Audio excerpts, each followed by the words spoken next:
Francis, buat kalian para orang tua, setuju nggak sih kalau masa tumbuh kembang anak itu rasanya berlangsung sangat cepat sehingga tak terasa sang anak mulai beranjak dewasa. Tapi sebelum menuju dewasa, anak akan melalui masa pubertas, di mana keadaan fisik dan psikologinya berubah.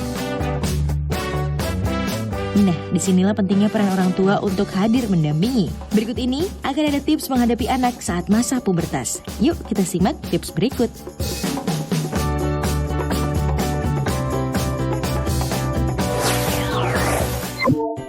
Ketika anak kita memasuki masa pubertas nih, orang tua harus memahami ada beberapa hal yang terjadi perubahan dalam diri anak kita. Pertama, perubahan secara hormon.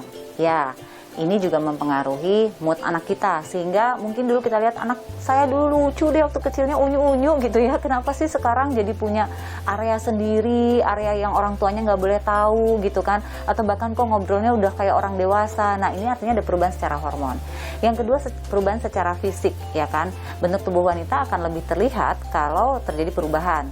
Dia sudah beralih dari masa anak-anak menuju masa remaja awal. Nah, kemudian buat laki-laki biasanya terlihat apa? Pecah suaranya, ya kan? Yang tadi mungkin suaranya kayak anak kecil, terus tiba-tiba suaranya sekarang udah mulai pecah nih kayak laki-laki dewasa. Nah, ini menandakan anak kita sudah mulai memasuki masa pubertas. Masa-masa pubertas inilah orang tua harus mendekat kepada anak. Kenapa? Karena masa ini anak butuh teman, ya. Anak bingung dengan perubahan yang terjadi sama dirinya, bahkan dia nggak ngerti apa yang terjadi sama dirinya. Maka mulailah kita mengedukasi anak kita dengan cara seperti teman. Kenapa? Karena khawatirnya kalau dia nggak deket sama kita orang tuanya, nanti dia deket sama temennya, mencari informasi kepada temannya, dan temannya kasih informasi yang salah, ini bahaya. Atau yang kedua, dia nggak ngomong sama temannya, nggak ngomong juga sama kita, dia googling. Nah, sekarang kita tahu ya, di media internet tuh apa saja juga bisa diunduh. Nah, kalau dia mendapatkan informasi yang salah, ini akan bahaya. Jadi ketika anak masuk masa pubertas, kita sebagai orang tua harus bisa sebagai teman, sebagai pendidik, kemudian juga bisa sebagai mentor atau coach atau pendampingnya, karena anak butuh didampingi di masa-masa perubahan ini. Yang paling penting adalah pendidikan tentang seks, ya.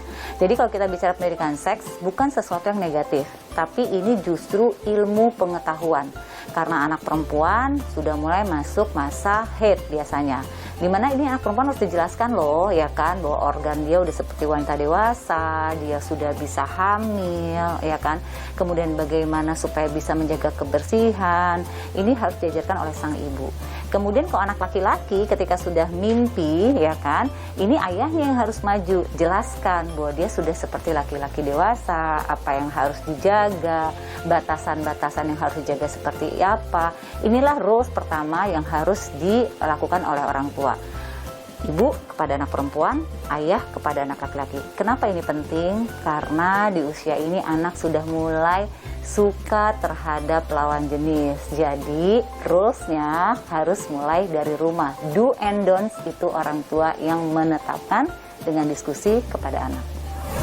Orang tua harus paham bahwa ketika anak masuk masa pubertas, pendidikan agama itu adalah hal yang paling penting. Karena anak sudah mengenali suka terhadap lawan jenis, anak sudah mulai dia berinteraksi dengan lingkungan yang lebih luas lagi, dan anak sudah mengenali pergaulan-pergaulan yang mungkin kita sebagai orang tua, kita tidak bisa melihat secara kasat mata. Pendidikan agama kepada anak-anak pubertas ini sangat penting diberikan. Kenapa? Agar ini bisa menjadi rules dia. Ketika dia ingin melakukan hal yang salah, dia sudah punya pagarnya untuk dia tidak melakukan. Dan ketika dia ingin melakukan hal yang benar, dia punya meyakini bahwa ini ada sesuatu yang tepat. Jadi sangat penting orang tua mengenalkan pendidikan agama kepada anak-anak yang memasuki masa pubertas. Menghadapi anak saat masa pubertas bukan hal yang mudah, jadi perlu kesabaran dan bimbingan dari para orang tua. Semoga bermanfaat ya tips barusan, Francis.